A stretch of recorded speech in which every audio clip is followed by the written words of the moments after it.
안녕하세요, 장원준입니다.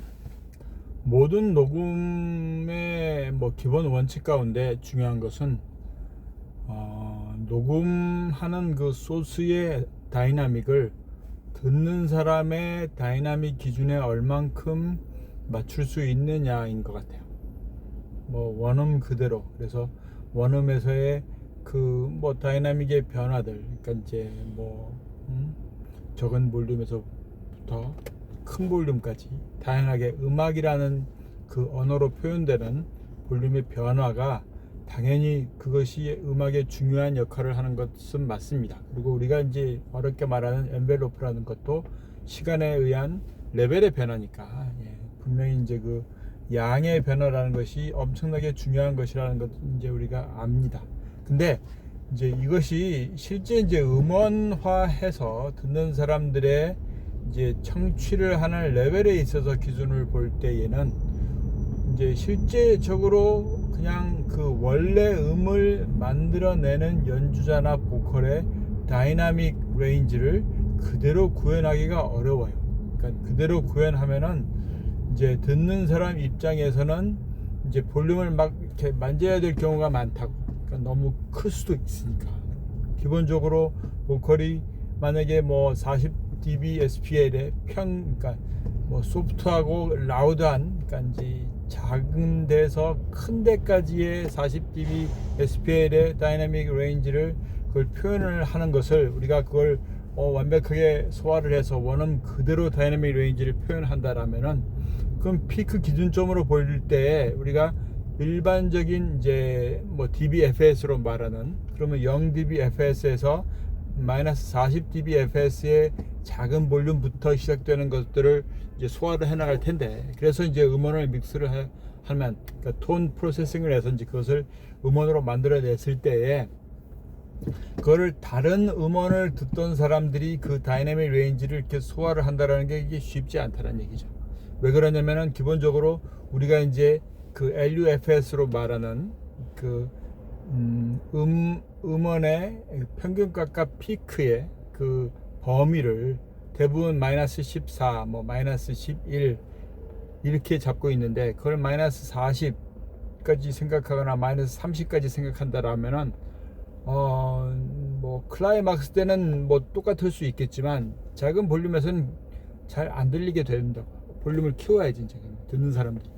그러니까 사실상은 이제 그런 의미에서 이제 이게 실제 원음을 그대로 우리가 이 음향기기를 사용하지 않는 상태에서 들려주는 것에 이제 실제 어쿠스틱 공간에서 벌어지는 거를 우리가 마이크를 근접 마이킹을 해서 거기에 나오는 소스들을 우리가 이제 확성을 해서 그걸 믹스를 해서 뭔가를 만들어내는 것과는 방법이 그러니까 방법이 많이 다르게 접근을 해야 된다라는 거예요.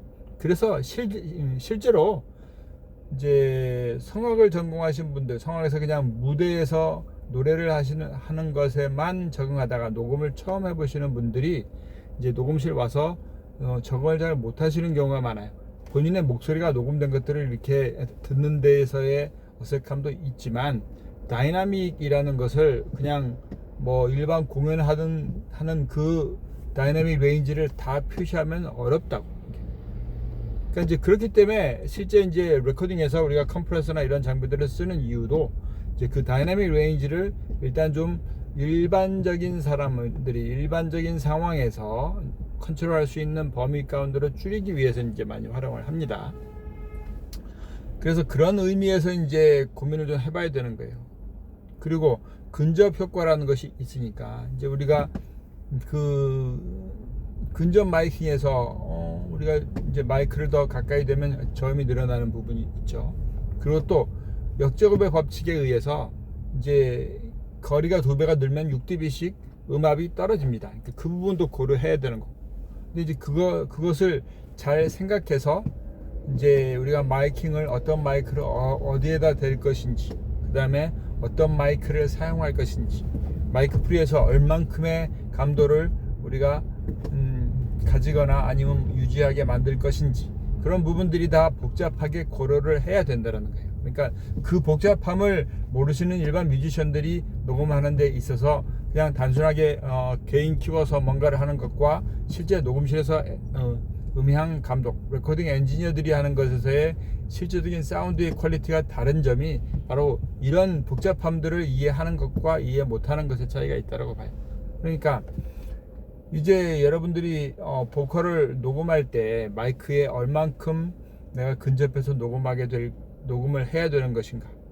그렇다고 여러분들이 뭐 아파트거나 아니면 뭐 연습실이거나 그래서 건너방에서 드럼을 치거나 위아래에서 쿵쿵거리거나 비행기가 지나가는 바깥이거나 그 상황에서 원거리 녹음 뭐 30cm 이상의 녹음을 하기는 어려우니까, 또 그리고 이제 공간에 어쿠스틱이라는 것이 있기 때문에 어쿠스틱이 안 좋은 일반 공간에서는 계속 이제 울림들이 있고 계속 불필요한 것들이 있으니까 근접 마이킹을 하게 되고, 그 외에 뭐 리프렉션 필터라든지 그런 것들을 쓰게 되는데, 그런 면에서 이제 거리에서 기본적으로 필요한 그 역제곱의 법칙에 의한 음압의 줄어드는 부분과 거기에서 만들어지는 톤의 변화들, 이런 부분들이 다 보컬 레코딩에 고려가 돼야 된다는 거예요. 그러니까 보컬 레코딩을 너무 그냥 쉽게 생각하지 않았으면 좋겠다라는 거고, 네.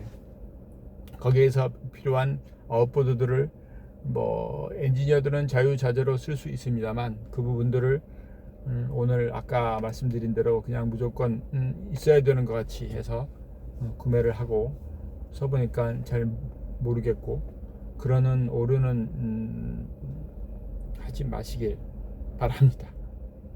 감사합니다. 장호준입니다. 바이.